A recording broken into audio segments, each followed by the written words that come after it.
The Philippines is a maritime archipelagic nation. The Philippines' exclusive economic zone covers an estimated 2.2 million square kilometers of water. In the West Philippine Sea, an estimated $3.3 trillion of trade passes annually. We sit with thought leaders who will give us their perspective on climate change and food security. I'm Attorney Karen Jimeno, and this is The Way Forward.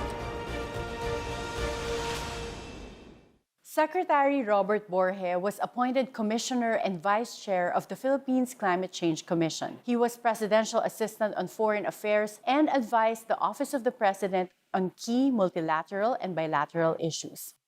Secretary Robert, welcome to The Way Forward. Thank you very much, Attorney Karen Jimeno. I'm very pleased and honored to join you today. How would you explain climate change? Climate change is defined as a change in the climate attributable to direct or indirect human activity that which changes the composition of the global atmosphere that is in addition to climate variability, natural climate variability over a comparable period. Climate change is driven by human activity. To really understand, in Filipino, we call it 3 Ps. Pag-unawa, because understanding allows us to plan better, pagplano. And then pangatlo would be pagsunod, or to comply with whatever are the policies that are formulated by our government so that we can adapt and mitigate the impacts of climate change. As an archipelago, with the 5th largest coastline in the world, oceans for Filipinos mean our lives. And so it's critical that we learn how to manage it in a sustainable manner and that we use it and utilize it in a way that our future generations will be able to also profit from the resources that the oceans have. How can the development of the blue economy help reduce climate change?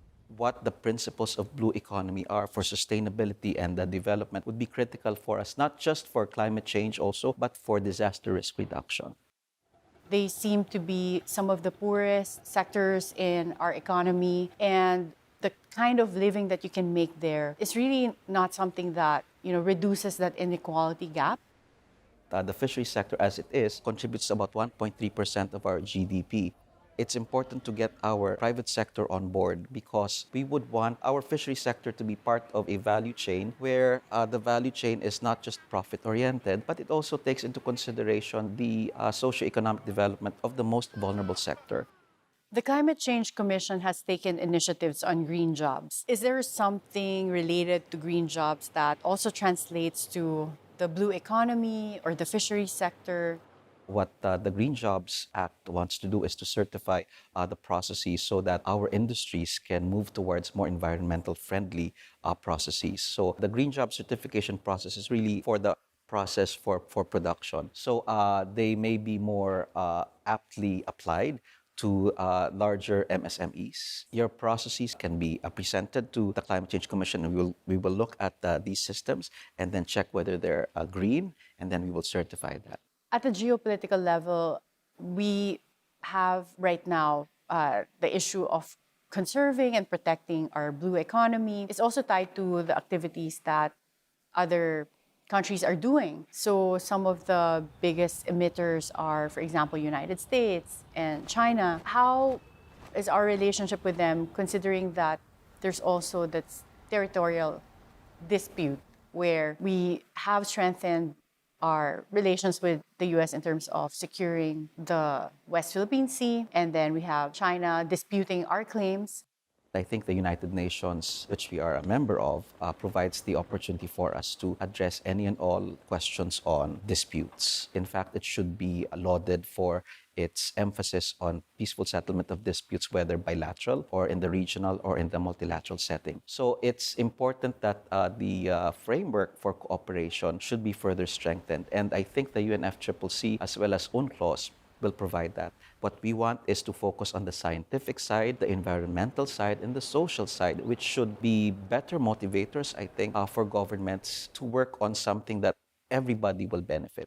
So when it comes to conserving marine biodiversity and promoting the blue economy, What do you think would be effective in order to bring that sense of cooperation instead of making it an issue of claims over territories? For us, I think the interest of the Philippines is that when we talk about climate change and hence also the blue economy, there has to be a discussion on the issue of climate justice and equity. The Philippines contributes to about 0.5% only of the greenhouse gas emissions global. But when it comes to losses, we have become the most vulnerable and at-risk country. We have to continuously work within the multilateral framework, at the same time be very, very aggressive with our partnerships, bilateral partnerships, because that's when things happen a little bit quicker compared to the multilateral setup. Because the multilateral framework is the norm-setting framework. And you very well know, UNCLOS took several decades to happen, and we're only testing its contributions to the international community. Thank you so much, Secretary. Would you have any final words or final message to our fellow Filipinos when it comes to climate change? And as we say in the Climate Change Commission, pagsama-sama naman, nakikita na kayang lampasan ng Pilipino ang anumang unos. Pero importante na we harness ang kagalingan at katalinuhan ng Pilipino. We thank you so much for your time here today. We really learned a lot. It's really vital that we let people understand what climate change is and what we need to do to truly make a difference. Thank you, Secretary Robert. It's pretty incredible how you were able to sum up all of these complex, interconnected issues, but we really learned a lot from you today. Thank you very much. The pleasure was mine. And again, let's work together for a more climate resilient and climate smart Philippines para sa bagong bansang mas matatag. Maraming salamat po. Salamat po. Again, that's Secretary Robert Borge of the Climate Change Commission. And I'm Attorney Karen Jimeno, and this is The Way Forward. When we return, we discuss the impact of climate change on food security with Mr. Romy Trono. Nababulgang kita ang mga basura o kini ba naka-apekto din sa pag-ubos, pagkunhod sa buha ninyo sa isla? Lagi na siya epekto man kay nakadaot man na siya. Ang basura sa laod na daghan baga kayo manglutaw. Labi na gidugikan gi bagyo, nga paglurang, naagidakan basura manglutaw, klase lang, plastik.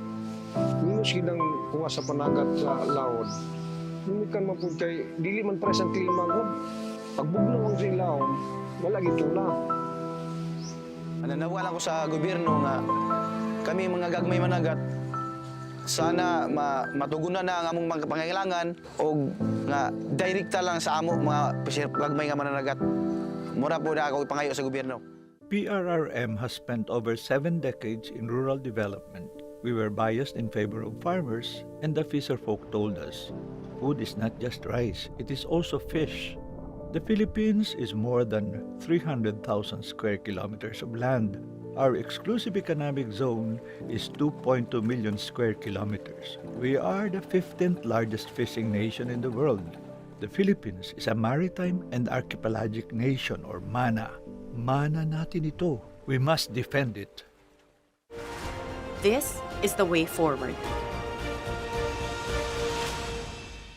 Mr. Romeo Trono is a visionary leader and technical expert in biodiversity conservation and coastal and marine ecosystem management. He conceptualized, fundraised, managed, and completed over 100 projects in both terrestrial and marine ecosystems on threatened species conservation, fisheries management, protected areas, biodiversity corridors, and large-scale conservation areas. He was also a former executive director and vice president of the conservation program and field operations of WWF Philippines. Mr. Romeo Trono, welcome to The Way Forward. Hi, Karen. Thank you very much for inviting me to the show. Romy, you have experience in biodiversity conservation spanning all the way up to the 1980s. Can you explain to us what biodiversity is? Actually, a lot of biodiversity experts and conservation organizations define biodiversity as the sum total of all life on Earth. And it is the wealth of genes, species, ecosystems, including ecological processes that make our world what it is now. How does climate change affect biodiversity? We know for a fact that excessive heat warms the oceans, and that actually leads to unparalleled cascading effects, such as melting of the ice in the polar regions, sea level rise. They call it marine heat waves or sea temperature warming, and sometimes also ocean acidification. Can you just imagine if sea level rise really happens? About 2 billion people in some mega cities around the world, live close to the coastal areas, and they are vulnerable to climate change impacts. And in terms of food, there's about half of the world's population, about 3.3 billion, actually depend on fish and other marine products as their source of protein. So, can you give us an idea of what these biodiversity conservation methods are?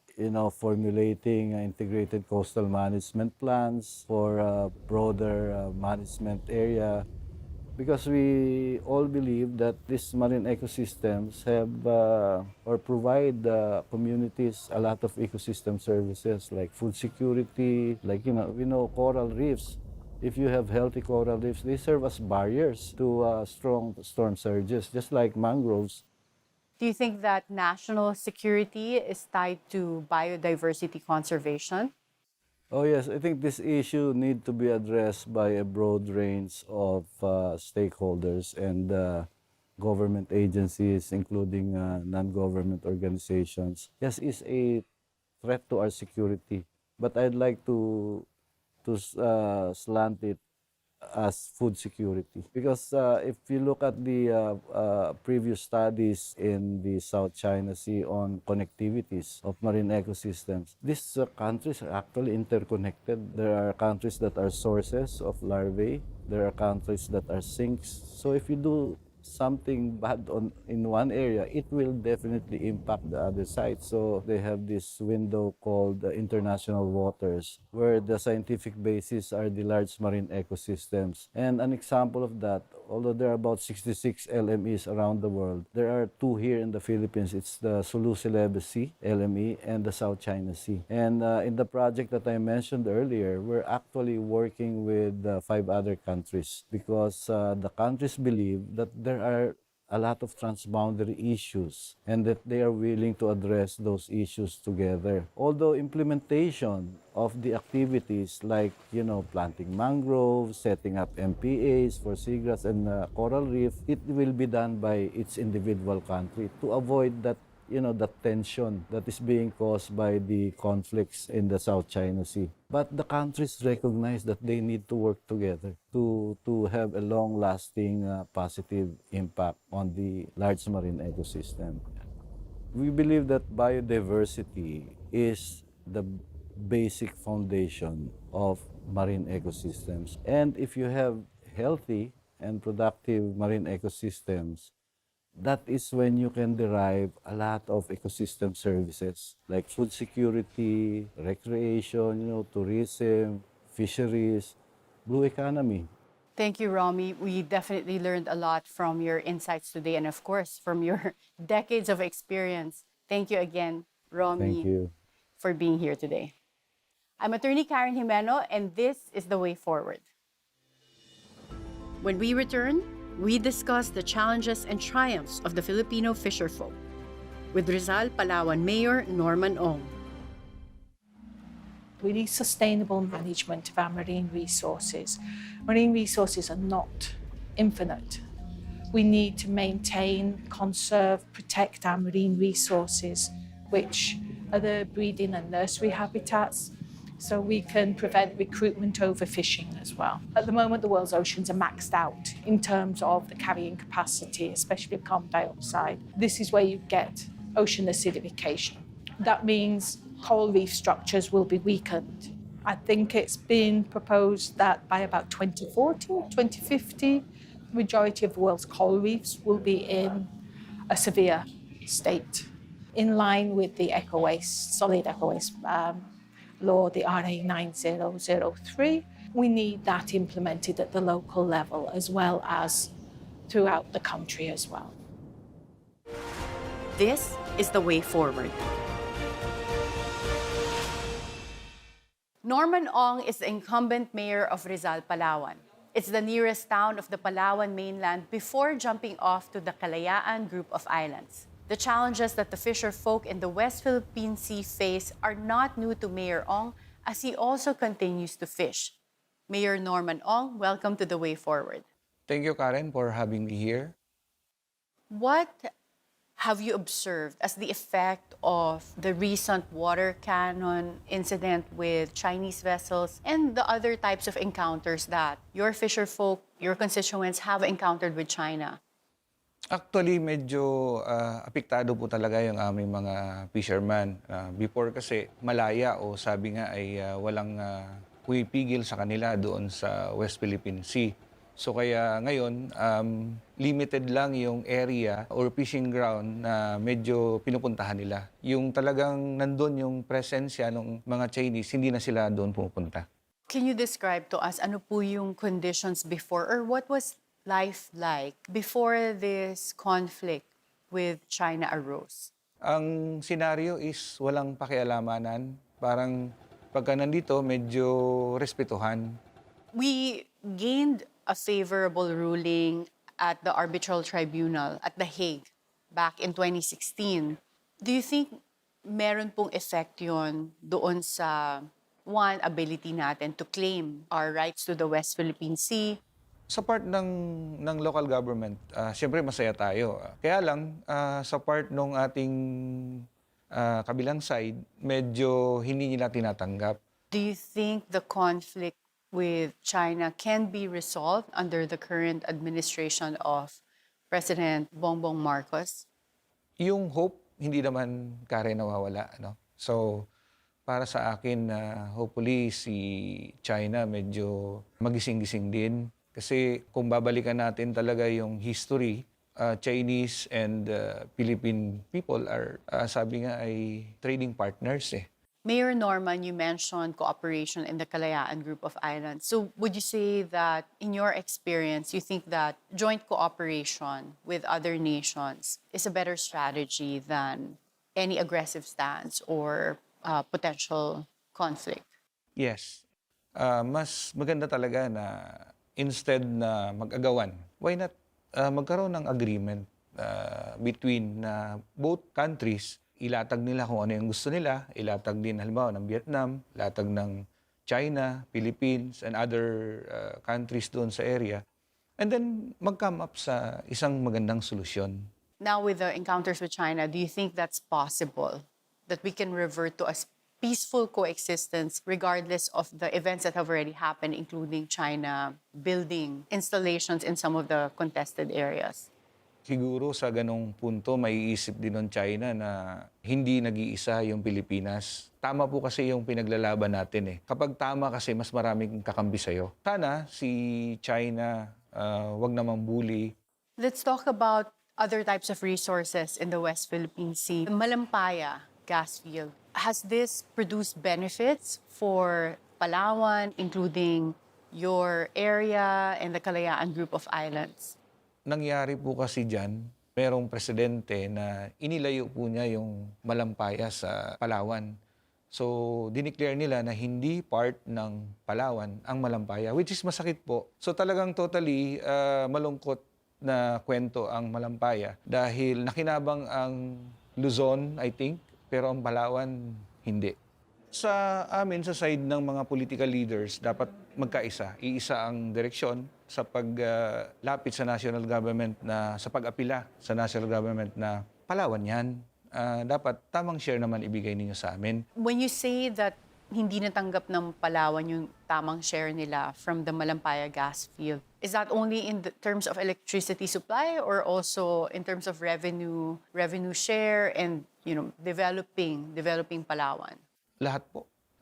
Sa share, patak lang. Pagdating sa aming power supply, wala rin po talaga. Kung nangyari po yun, baka ang Palawan ang isa sa may pinakamayaman na probinsya. Mayor, what would be your message to the public? Ano po yung message nyo to the national government but also to our fellow Filipinos?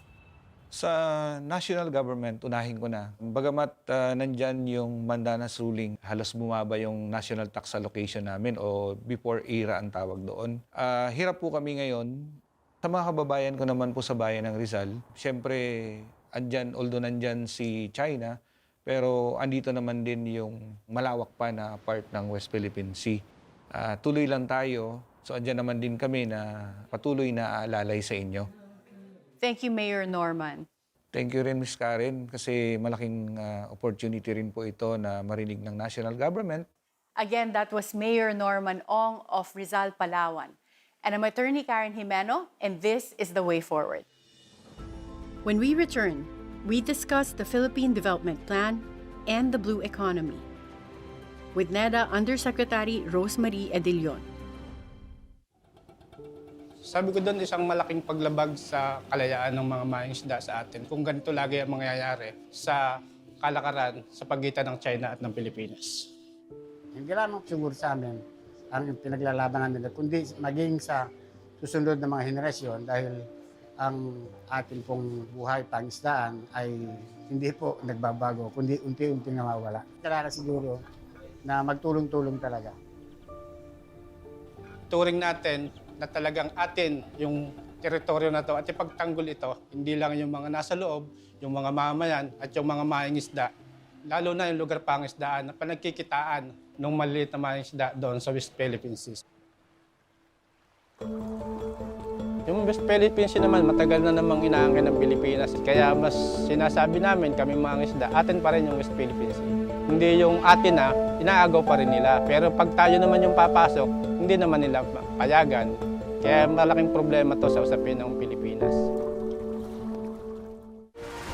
This is The Way Forward. Rosemarie Edilion is presently the Undersecretary for National Development Policy and Planning at the National Economic and Development Authority, or NEDA. Among her major responsibilities is shepherding the formulation of the Philippine Development Plan. She also oversees the monitoring of the PDP implementation. Undersecretary Rose, welcome to The Way Forward. Thank you very much for having me. Undersecretary Rose, let's go straight to one of your expertise, which is developing the Philippine Development Plan. In this PDP that we currently have, where is the blue economy in terms of order of priorities? The current PDP has a goal of economic and social transformation. And so you have three parts there. The first part is on the social transformation. The second part is on the economic transformation. And then the third part is on institutional and the environment. So the blue economy figures in Chapter 5, which is on one of the economic sectors, agriculture and agribusiness. And then the Chapter 15, which is on the environment. It follows the system of national accounts of the United Nations, where it's actually agriculture, fishery, and forestry. How much does the blue economy currently contribute to the GDP? What we have is actually what we call an ocean economy satellite account, because blue economy is a characteristic of that ocean economy. So for the ocean economy, or blue economy, actually contributes 4.2% to that. And that already includes solar power or any other non-fisheries related, like That's right. natural gas, for example. Is that covered under that 4%? No, it covers the tourism areas around the coast, the fisheries and the marine resources. Also the shipping industry is also included in the ocean economy. I would say that we can actually generate so much more from the blue economy or the ocean economy. Hopefully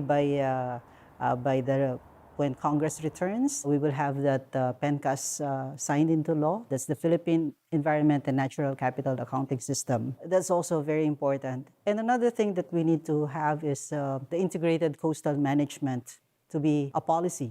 If everyone adopts that ridge to reef approach, then probably we could, there's a big chance that we would be able to harness so much more from the blue economy. Despite the richness of our ocean economy, all the resources there, all of its potential, the fisheries sector and then the fisher folk are one of the poorest in the Philippines. How does our plans intend to address at least that big discrepancy?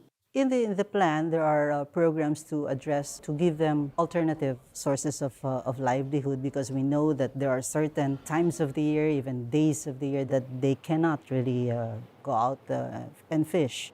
But for fisher folks, when they're thinking of balancing their livelihood with other types of livelihood that are particularly sustainable, like making sure that oceans are preserved or areas that are pristine remain that way, which agency can they interact with, or who really reaches out to them to make sure that they're also equipped to have other sources of livelihood? Well, we have the research, of course. That's the BIFAR, Bureau of Fisheries and Aquatic Resource, an attached agency of the Department of Agriculture. There's also the PICARD, which is also an aquatic resource research department attached to the DOST. And then you have the LGUs mainly, and then you have, Coast Guard for the safety issue. Admittedly, you have several, and meaning for many, none. So there's really a fragmentation and overlapping, in fact, jurisdictions. What we're looking for is kind of a comprehensive approach to rationalizing all this. Another thing we also want to look at would be all these interagency bodies, because there has been so many that have been created over the years. And if there's just too many of the agencies, too many cooks, it's hard to draw the lines of accountability. Do you think that spending more on research and development is something that could help the development of the blue economy? How do we harness the ocean energy, for instance, while still maintaining the quality of the water? And this is also where the PENCAS comes in. So if we can have an ecosystem accounts and then be able to value that ecosystem, that's already a big piece of information for policymakers, so that regulatory framework can be put in place. The system of national accounts that we have now really just looks at the products and services that are being produced. So it doesn't look at the ecosystem services. It doesn't look at the value of biodiversity. Where would be the greatest impact in terms of potential sources of financing if we were to apply PENCAS or evaluation that's based on the environmental values? Right now, actually, many countries are big on what we call ESG, the environment, social, and governance investments. Is there anything else that you think is important that we're missing in this discussion, considering your extensive experience in planning and development? What are policymakers missing? Like, are there any low-hanging fruits that they're not addressing at the moment that could, have an impact in terms of the blue economy, but is currently not being addressed right now? I think there was an attempt before, and it's really to do with greater collaboration, because our problem is that even if it's a small island, you usually would have several municipalities there, several barangays, and then they tend to be very boundary specific. Very siloed. That's right. Yeah. What can we expect from the Philippine Development Plan when it comes to the blue economy? Practically half of local government units have a coast. And so we want to see these LGUs integrate what we call an ocean area management plan or a fisheries area management plan, that it gets integrated into their own local development plans. Undersecretary Rose, we certainly benefited from your government experience and also your intellectual insight. So thank you for joining us today. My pleasure. Again, that's Undersecretary Rosemarie Edilion from NEDA, and I'm Attorney Karen Jimeno, and this is The Way Forward.